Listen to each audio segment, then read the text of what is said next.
Now that Vanguard is changing its fees from 0.15% per year to £4 a month for anyone with less than £32,000 invested, many people are opting to move to InvestEngine. Now, if you're thinking of making the switch, you might notice that some popular Vanguard funds, like the Vanguard Global All Cap Index Fund, aren't available on InvestEngine. But don't worry, there are plenty of great alternatives to choose from. Let's first dive into the global ETFs. Before I share my top picks, it's worth quickly talking about what to look for when choosing the right global fund. There is such a growing competition in this space that these global stock funds offered by various providers are almost identical. For example, here you can see I've got 3 funds. In this case, all of these funds track the same index, the MSCI All Country World Index. But what if you mix up your global funds so that you don't track the same index? So the MSCI All Country World Index is one global index, but another one might be the FTSE All World. And the very popular global fund that tracks the FTSE All World Index is Vanguard's VWRP, which reinvests dividends automatically back into the fund. And if I plot that one on the chart here,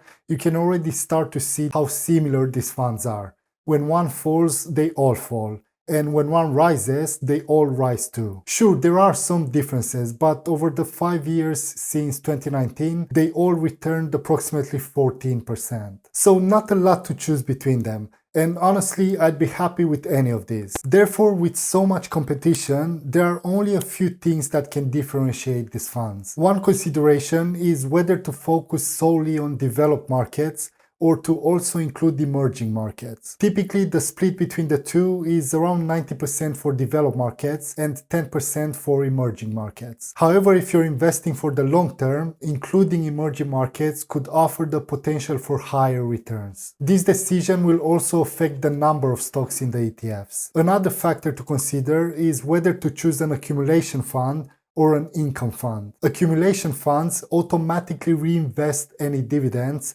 back into the fund. Income funds, on the other hand, distribute dividends directly into your investment account, and you have the option to either reinvest them or withdraw them. In my view, if you're planning to invest over the next 20 to 30 years, accumulation funds make a lot of sense. They simplify the process by automatically reinvesting dividends, which helps your investment grow with minimal effort. Because of this, I've only included accumulation ETFs in my list, as you will see shortly. Another thing to consider is the currency in which the fund trades. If it's in US dollars, as many global funds are, you will need to convert your money into dollars on your investment platform, and the fees for that conversion are often not very competitive. A more cost-effective way is to have the fund manager handle the currency conversion. If the fund trades in pounds, the manager will convert it into US dollars at a much lower cost than we can. Therefore, choosing a fund that trades on the London Stock Exchange in pounds is often a sensible option. However, these funds are often slightly more expensive. Now, InvestEngine only offers products in British pounds that trade solely on the London Stock Exchange. This means they don't charge foreign exchange fees, making it simpler and cheaper for UK investors to invest. Therefore, all the ETFs on my list will be in pounds. Now, as we saw earlier, the returns on these global stock funds are quite similar. However, the last important factor to consider is their price, meaning that ultimately it often comes down to the fees when deciding which fund is best for you. So here are the best global ETFs with the lowest fees that I found on InvestEngine. You will notice that while they all vary in certain aspects, the main difference lies in their fees, the geographical regions they target, and as a result, the number of stocks they hold. There are plenty more global ETFs on InvestEngine, but I've only shortlisted the most cost-effective ones, because fees are very important. As you can see, the cheapest funds tend to be those that track just developed markets. This is because developed markets are generally the most liquid, and the bid-offer spread, the difference between the buying and the selling price, is usually smaller. Since trading in these markets is more cost-effective, the fund manager can pass on those lower costs to you. Including emerging markets usually increases the fee, as those markets are often less liquid. So the top 3 cheapest funds all focus on developed markets, with the cheapest coming in at just 0.10% per year. However, you'll notice that this particular global ETF, while cheap, is screened for ESG factors. This means it excludes companies involved in activities considered unsustainable, which is why it only includes 1,256 stocks. As a result, the returns might differ from other ETFs on the list that track more traditional indices without ESG screening. This choice is up to you. While investing ethically is a great option, it could also mean potentially missing out on some gains in exchange for aligning with your values. Moving on, the fourth and fifth ETFs are essentially identical, with the key difference being that one covers both developed and emerging markets, while the other focuses exclusively on the developed world. That's why the fourth fund has considerably more stocks inside of it. Next up is the Invesco FTSE All World Tracker,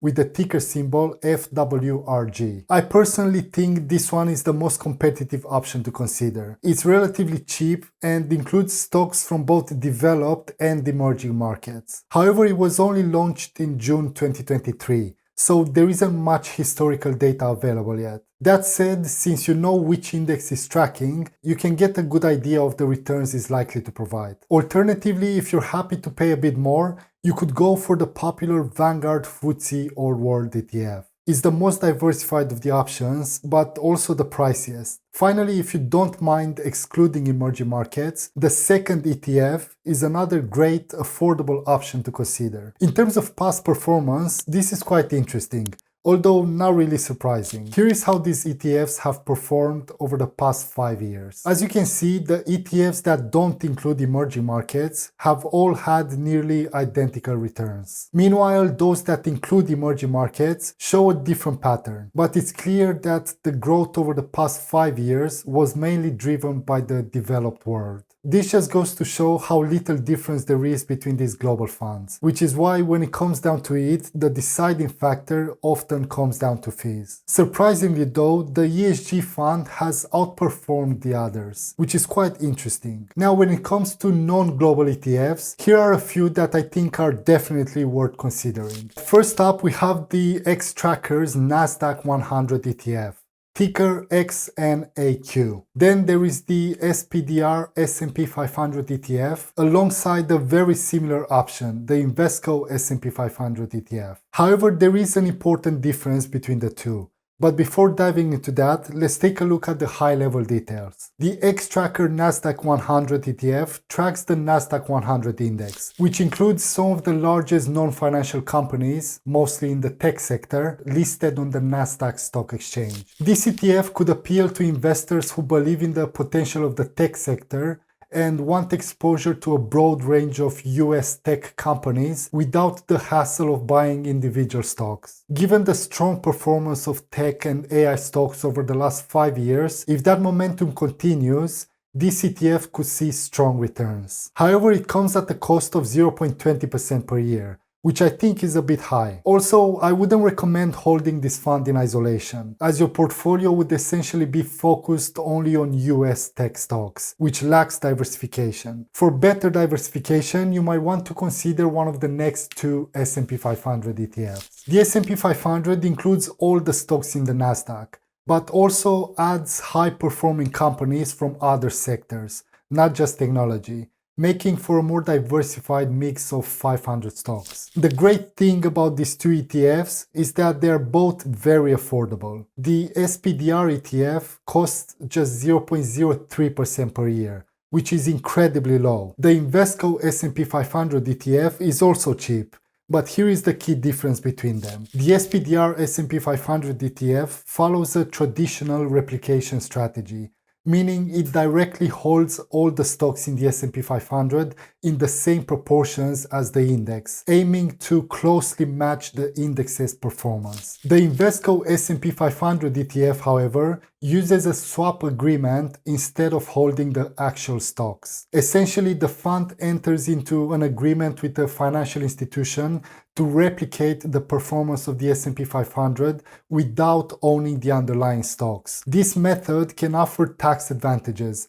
particularly by avoiding the US dividend withholding tax, which might give it a slight performance edge over time. However, it also carries counterparty risk, as the fund relies on the financial institution backing the swap. So while both funds aim to track the S&P 500, the SPDR ETF uses a straightforward replication strategy, while the Invesco ETF takes a more tax-efficient, synthetic approach. As with the global ETFs, there are many different S&P 500 ETFs offered by different providers, each coming with a slight variation. But I think SPXL is the best, as is the cheapest. Now, if you're unsure how many index funds or ETFs to invest in, check out this video to find out if investing in multiple ETFs makes you more money than holding just a single one.